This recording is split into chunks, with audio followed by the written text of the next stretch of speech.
Pemirsa, menjelang arus mudik Lebaran, Terminal Mengwi mulai menggeliat dan pemudik telah tampak berdatangan. Bahkan tiket untuk tanggal 6 hingga 14 Juni telah habis dipesan.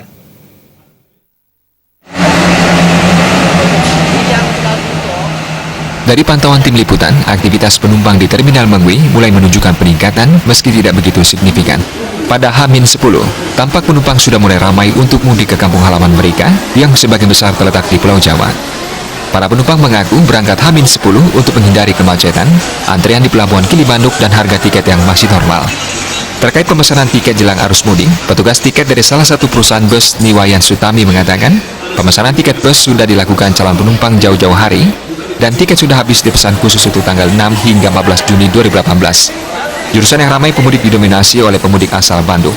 Harga tiket sendiri hingga H-10 masih normal, dan kemungkinan akan mengalami peningkatan mendekati Hari Raya Idul Fitri. Nggak langsung naik gitu, enggak. Kita bertahap. Dari harga 400 misalnya Bandung, Tasik harganya 410 kalau Tasik. Kalau Bandungnya 430.